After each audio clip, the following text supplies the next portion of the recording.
Hi there, I'm IELTS Masterly, and this lesson is on IELTS Writing Task 2, How to Organize Your Essay. This is a very important video for those of you who are just learning how to do IELTS Writing Task 2. But even if you have a lot of experience with Writing Task 2, this video can help you as well.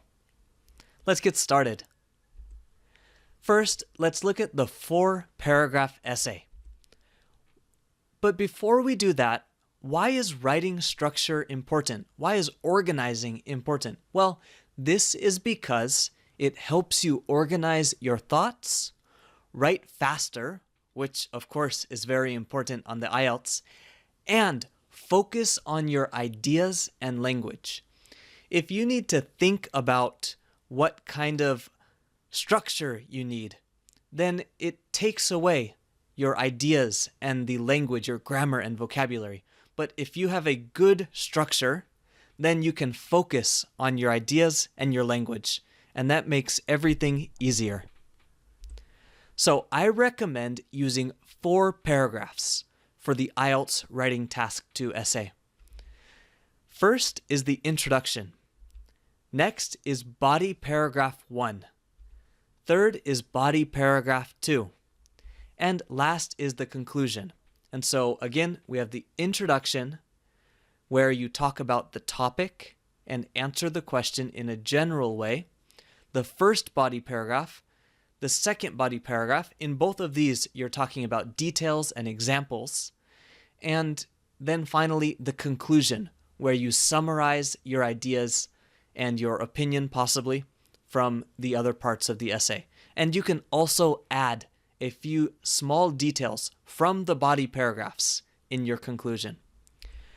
Now, this isn't the only way to write an IELTS essay, but I think it's the easiest.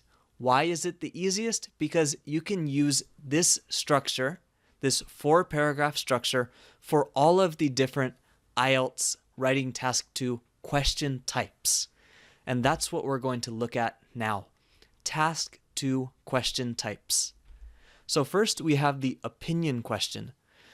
For example, to what extent do you agree or disagree? They have some kind of topic and then they ask you, to what extent do you agree or disagree? Next, we have the discussion question. It has 2 different topics or 2 different sides of one topic and asks you to discuss both sides and give your own opinion. After that, task type number 3 is the problem-solving question. For example, explain this problem and suggest some solutions. And then finally, we have the 2-part question type. And we'll take a look at an example of this later. But basically, instead of just one question, like to what extent do you agree or disagree, there are 2 questions. All right. Now, there are different ways to talk about question types, but I think these 4 are useful for almost all IELTS questions. But remember, opinion questions and discussion questions are the most common types, so you need to prepare extra well for these types. All right, let's continue. Let's look at opinion question structure. So we're looking at 4 paragraphs for all of these things: the introduction, body paragraph 1, body paragraph 2, and conclusion. For opinion questions, let's take a look at an example question. As well as making money, businesses also have social responsibilities. To what extent do you agree or disagree with this statement? All right, so it's asking me for my opinion. To what extent do you agree or disagree? In the introduction, first, we're going to, number 1, introduce the topic. This will be your first sentence in your essay. And then you should give your opinion, give your general opinion in the beginning. Now, opinions can be different. You can agree, you can strongly disagree, you can disagree, you can strongly agree, or you can have a balanced opinion where maybe you agree, but there are also some parts you disagree with. And that's possible for some questions as well. So in the introduction, you'll introduce the topic and then give your opinion. In body paragraph 1, you'll discuss your opinion with the first theme. And body paragraph 2, you'll discuss your opinion with the second theme. Now, what are these themes?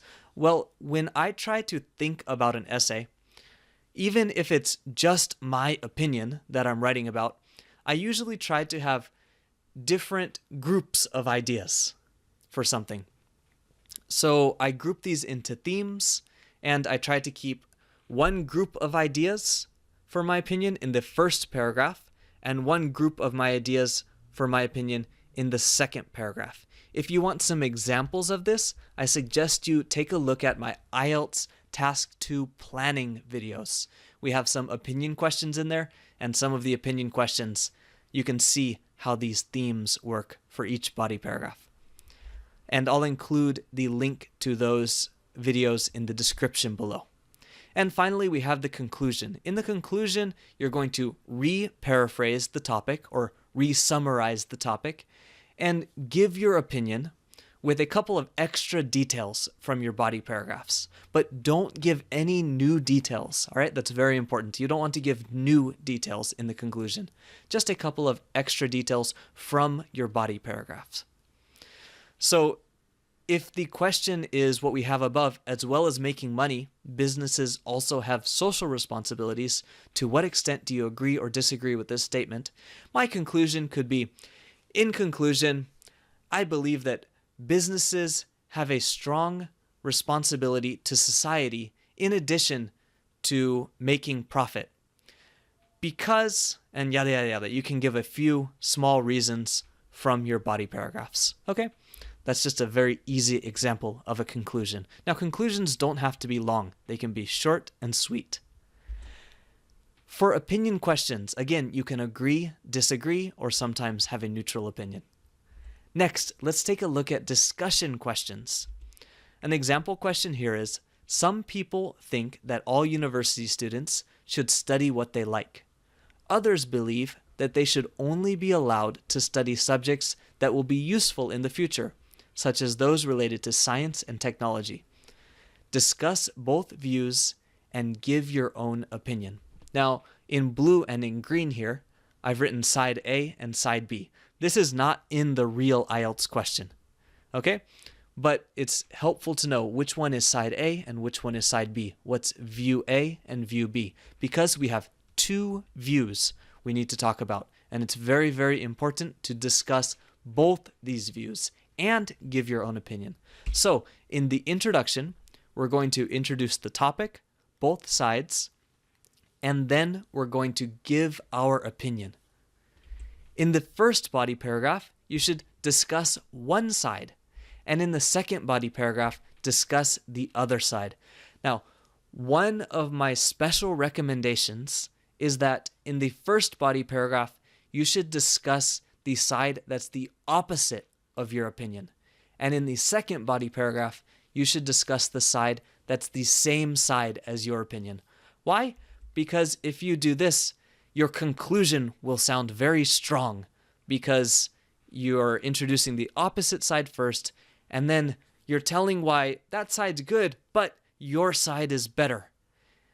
And then finally, in the conclusion, you're emphasizing, re-emphasizing your opinion after you re-paraphrase the topic and give a couple of extra details from your body paragraphs. Remember not to give any new details. Okay? So that's discussion questions. And why do we give our opinion in the beginning? Well, I think it's very important to answer the instructions, which are discuss both these views and give your own opinion. So if you give your opinion in the beginning, it will be easier and faster to write a conclusion. And if you don't have time to write a really good conclusion, you already answered the question in the beginning, so you can write a quick and easy conclusion in the end. Next, let's look at problem-solving question structure.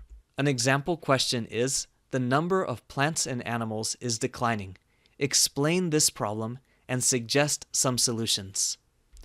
In the introduction, you'll introduce the topic and then suggest that this problem can be solved. So you summarize the problem and then suggest that it can be solved. You don't need to give a detailed solution, but you need to explain there are some solutions. And maybe, if you can, give a very general idea of what kinds of solutions you're proposing.